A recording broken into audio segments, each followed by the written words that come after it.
आज की इस वीडियो में हम आपको बताने वाले हैं कि एसबीआई यानी स्टेट बैंक ऑफ इंडिया को केवाईसी अपडेट यानी फॉर्म इसको हम लोग कैसे भरेंगे, यानी केवाईसी जो आप लोग करते हैं उस फॉर्म को आप लोग कैसे भरेंगे। यानी कई व्यक्ति को ये फॉर्म भरने में दिक्कत आती है, ठीक है। तो आज हम इस वीडियो में यही बताने वाले हैं, ठीक है। तो सबसे पहले आपको ये फॉर्म बैंक में ईजिली मिल जाएगा और वहाँ से ले लेना है। अगर आपको नहीं मिलता है तो आप इंटरनेट से डाउनलोड कर सकते हैं, ठीक है ना। तो सबसे पहले यहाँ पर लिखा है ब्रांच नेम, यानी जहाँ भी आप खाता खोलाए हैं वहाँ का ब्रांच नेम आप यहाँ पर डाल देंगे। अगर नहीं मिल रहा है तो आपके पासबुक में दिया रहता है, ठीक है। उसके बाद यहाँ पर है ब्रांच कोड, ब्रांच कोड आप लोग यहाँ पर डाल देंगे। नहीं आता है ये भी तो छोड़ देंगे, तो बैंक में कर लेगा। उसके बाद है कई व्यक्ति क्या करते हैं, यहाँ पर कस्टमर आईडी अकाउंट नंबर लिख देते हैं। आप लोग छोड़ दीजिएगा। क्यों छोड़ेंगे? क्योंकि यहाँ पर लिखा है फॉर ऑफिस यूज ओनली, ध्यान समझिएगा। यहाँ पर लिखा हुआ है साफ साफ फॉर ऑफिस यूज ओनली, ठीक है। उसके बाद यहाँ पर CKYC नंबर इसको आप लोग छोड़ देना, ठीक है। उसके बाद नीचे में आ जाना है आपको। नीचे में आ जाने के बाद यहाँ पर लिखा है exchange customer ID. Customer ID अपने आपको पासबुक में मिल जाएगा। कस्टमर आईडी देखकर यहाँ पर पूरा साफ साफ भर दीजिएगा, ठीक है। उसके बाद यहाँ पर name same as ID proof, यानी जब आप खाता खोलाए थे जो नाम दिए थे वही नाम डालना है, ठीक है। उसके बाद अगर आप लड़का हैं तो मिस्टर करेंगे MR, अगर कोई लड़की है तो मिसेस लिखेगा। मैं लड़का हूँ तो MR लिखकर आपका जो भी नाम हो वो डाल देना है। नाम कैसे लिखना है, आपका नाम लिख दीजिएगा, फिर एक डब्बा छोड़ के कुमार डालेगा, फिर एक डब्बा छोड़ के अगर आप कोई कास्ट देते हैं यादव, झा, ठाकुर, ठीक है, शर्मा, वर्मा जो भी देते हैं वो डाल दीजिएगा, सिर्फ एक डब्बा छोड़ करके, ठीक है ना।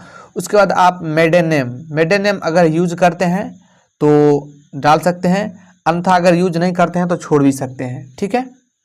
उसके बाद यहाँ पर दिया है डेट ऑफ बर्थ, जो भी आपका जन्म तिथि है वो यहाँ पर डाल देना, ठीक है। उसके बाद जेंडर, मेल है तो मेल में टिक मारेगा, अगर फीमेल है तो फीमेल में टिक मारना।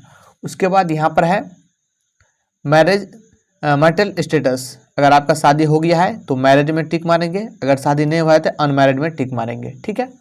उसके बाद यहाँ पर है नेम ऑफ फादर या मदर, आप किसी का भी नाम दे सकते हैं, ठीक है। इसमें क्या है, अगर आपका पैन कार्ड नहीं है तो फादर का नाम कंपलसरी दे सकते हैं, ठीक है। तो फादर का नाम देंगे तो फादर पर टिक ऐसे मार देंगे और MR लिख के अपने आप फादर का नाम लिख दीजिएगा, फिर एक डब्बा छोड़ कर जो कास्ट देते हैं वो कास्ट लगा देना। उसके बाद है यहाँ पर है नंबर ऑफ डिपेंडेंस का मतलब होता है निर्भर, यानी आपका जो खाता है उस पर कितना व्यक्ति निर्भर है। तो मैं 3 दिया हूँ, आप दे दीजिएगा, 1 चाहे 2 दे दीजिएगा, ठीक है। उसके बाद है एल्टी रेट है, इसमें है तो यस में मारेंगे, नहीं तो नो में मारेंगे, वो आपका मर्जी है। है तो आइडेंटिफिकेशन मार्क वो भी लिखना होगा आपको। इसका मतलब होता है एलिडेट का मतलब होता है निरक्षर, ठीक है, निरक्षर होता है इसका मतलब। उसके बाद इसमें नेम ऑफ गार्जियन इसको छोड़ दे देंगे, रिलेशनशिप विथ इसका छोड़ देंगे। उसमें आ जाना है आपको नेशनलिटी में इंडिया में टिक मार लीजिएगा, ठीक है। और वहाँ पे ऑक्यूपेशन टाइप में आप क्या हैं, सर्विस हैं, प्राइवेट सेक्टर हैं, पब्लिक सेक्टर हैं या गवर्नमेंट सेक्टर है। मैं फिलहाल स्टूडेंट हूँ तो मैं स्टूडेंट में टिक मार दिया हूँ, ठीक है। उसके बाद है मंथली इनकम, यानी आपका मंथली इनकम क्या है। मैं फिलहाल आपको समझाने के लिए 50,000 दिया हूँ, न्यूनतम 10,000 तक दे सकते हैं आप, 10,000 से कम नहीं दे सकते हैं, ठीक है। उसके बाद यहाँ पर है सोर्स इनकम, ध्यान समझिएगा।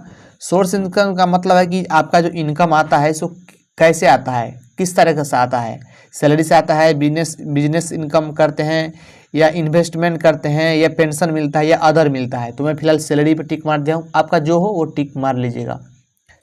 उसके बाद है रिलीजन में आप हिंदू हैं तो हिंदू में टिक मारना, मुस्लिम है तो मुस्लिम पे, क्रिश्चियन है तो क्रिश्चियन में, सिख है तो सिख में, नहीं तो अदर पे मार लीजिएगा। मैं हिंदू हूँ तो मैं हिंदी में मारा हूँ, ठीक है। उसके बाद है कैटेगरी, आप जनरल हो या SC हो या ST हो या OBC हो। मैं फिलहाल OBC हूँ तो OBC में टिक मारा हूँ, ठीक है। उसके बाद यहाँ पर इसको छोड़ दीजिएगा, अगर समझ में आए तो पर्सन विथ डिसेबिलिटी में यस में टिक मार लीजिएगा आप लोग, ठीक है। उसके बाद है यहाँ पर एजुकेशन क्वालिफिकेशन। अगर आप पढ़े लिखे हैं तो पढ़े लिखे में क्या क्या है, पोस्ट ग्रेजुएट यानी पीजी की हैं तो पीजी पे टिक मारेंगे, प्रोफेशनल है तो प्रोफेशनल पे। फिलहाल मैं ग्रेजुएट हूँ तो ग्रेजुएशन कर लिया हूँ तो ग्रेजुएट में मैं टिक मारा हूँ, ठीक है। उसके बाद क्या करेंगे आप लोग इसके बाद आप लोग क्या करेंगे, यहाँ पर आ जाएंगे, यहाँ पर आयन लिख देंगे, ये कंट्री इंडिया कंट्री का है कोड, इस पर आयन मार देंगे, यहाँ पर नन कर देंगे, ठीक है। नन करने के बाद यहाँ पर लिखा है पहले सिटी ऑफ बर्थ यानी आपका जिस स्थान पर आपका जन्म हुआ है उस स्थान का नाम क्या है, तो जो भी हो आप डाल दीजिएगा। उसके बाद क्या करेंगे, सिटीजनशिप में इंडिया कर लीजिएगा, ठीक है। और यहाँ पर कंट्री ऑफ टैक्स रेजिडेंस यानी इसका मतलब ये है कि आप इंडिया में रह के टैक्स पे करते हैं तो यस पर मारेंगे, नहीं तो नो पे मारेंगे। इसके बाद यहाँ पर पेन टैक्स आइडेंटिफिकेशन, यहाँ पर पेन कार्ड नंबर डाल दीजिएगा, ठीक है। ध्यान समझिएगा, पेन कार्ड नंबर यहाँ पर डाल दीजिएगा। उसके बाद यहाँ पर मोबाइल नंबर 091 से स्टार्ट होता है, इंडिया का कोड है ये, तो 091 देके इसमें अपना मोबाइल नंबर जो भी है आपका मोबाइल नंबर वो भर दीजिएगा ठीक से, ठीक है। उसके बाद यहाँ पर है ईमेल आईडी, जो भी आपका ईमेल आईडी है तो दे देना, अगर नहीं है तो छोड़ भी सकते हैं। उसके बाद आप सेकंड पेज पे आ जाएगा, ठीक है। सेकंड पेज पे देख लेना क्या है, सेकंड पेज पे है आपका प्रूफ ऑफ आइडेंटिटी एड्रेस। इस पर आप क्या देना चाहते हैं, तो मैं फिलहाल आधार कार्ड देना चाहता हूँ तो मैं इस आधार पे टिक मार दिया हूँ, ठीक है। उसके बाद यहाँ पर क्या होगा, आपको आधार कार्ड का नंबर लिखना होगा, जो भी आधार कार्ड नंबर है वो लिखना होगा आपको, ठीक है। उसके बाद आधार कार्ड आप कब बनाए थे, यहाँ पर लिखा है इशू डेट, यानी आधार कार्ड आप कब बनाए थे वहाँ उसका डेट लिखना है। उसके बाद एक्सपायर्ड डेट, आधार कार्ड पर लिखा रहता है उसका एक्सपायर्ड डेट, पता है तो लिख दीजिएगा। उसके बाद यहाँ पर एड्रेस, ठीक है। यहाँ पर ध्यान समझिएगा, यहाँ पर एड्रेस डिटेल्स यहाँ पर 2 बार दिया है, दोनों में अंतर ध्यान समझिएगा। एड्रेस में पहले आप विलेज लिख दीजिएगा, उसके बाद पोस्ट ऑफिस लिख दीजिएगा, उसके बाद पुलिस स्टेशन लिख दीजिएगा, ठीक है। उसके बाद क्या करेंगे, यहाँ पर सिटी का नाम दे सकते हैं, ठीक है। उसके बाद यहाँ इसमें डिस्ट्रिक्ट का नाम नहीं दीजिएगा क्योंकि डिस्ट्रिक्ट कॉलम बना हुआ है, डिस्ट्रिक्ट का नाम दीजिएगा इसमें। उसके बाद यहाँ पर स्टेट, मैं बिहार से हूँ तो मैं बिहार दिया हूँ। उसके बाद पिन कोड, जो भी आपका पिन कोड हो आप डाल लेना, मेरा जो है सो मैं डाल दिया हूँ। उसके बाद यहाँ पर दे सकते हैं, यहाँ पर लिखा है सेम एज करंट या परमानेंट एड्रेस, यानी जो एड्रेस ऊपर में लिखे हैं वही एड्रेस आपका परमानेंट भी हो सकता है। ध्यान समझिएगा, जो एड्रेस आप लिखे हैं वही एड्रेस आपका परमानेंट भी है, करंट भी है। तो अगर आपका सेम जो यहाँ पर लिखे हैं वही एड्रेस अगर आपका सेम है तो यहाँ पर लिखा है सेम एज करंट या परमानेंट, इस पर टिक मार दीजिएगा, ठीक है। इसका मतलब ये होगा यही एड्रेस यहाँ पर है, इनको भरने की आवश्यकता नहीं है। ये सब करने के बाद क्या करेंगे आप लोग, यहाँ पर डॉक्यूमेंट नंबर में आधार कार्ड नंबर यहाँ पर भर दीजिएगा और जिस तारीख को आप इस फॉर्म को जो सबमिट कर रहे हैं उस तारीख को यहाँ पर डेट भर देंगे। ये करने के बाद यहाँ पर डिक्लेरेशन दिया है, इन सबको पढ़ लीजिएगा। पढ़ने के बाद यहाँ पर यस पे टिक मार दीजिएगा। टिक मारने का बाद यहाँ पर एक फ़ोटो लगेगा, ठीक है, मैं आपको लिख देता हूँ। यहाँ पर एक फ़ोटो दीजिएगा, करंट फ़ोटो दीजिएगा, ठीक है। उसके बाद यहाँ पर साइन करना, यहाँ पर लिखा है साफ साफ, ध्यान समझिएगा, मैं आपको जूम करके दिखाता हूँ।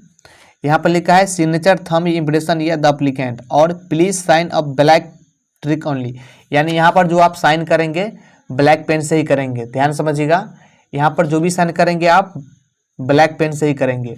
उसके बाद यहाँ पर लिखा है पैलेस, ठीक है, जहाँ का ये फॉर्म भर रहे हैं जहाँ वहाँ का पैलेस का नाम लीजिएगा। उसके बाद यहाँ पर जिस तारीख को आप फॉर्म को सबमिट कर रहे हैं वही डेट आप यहाँ पर डाल दीजिएगा। उसके बाद यहाँ पर लिखा है फॉर ऑफिस यूज, यानी इसके नीचे में आप लोग कुछ नहीं करेंगे, सारा का सारा चीज़ बैंक कर्मचारी खुद भर लेगा, ठीक है।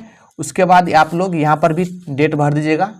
तो यही होता है केवाईसी फॉर्म भरने का सही तरीका। आई होप कि आप समझ गए होंगे।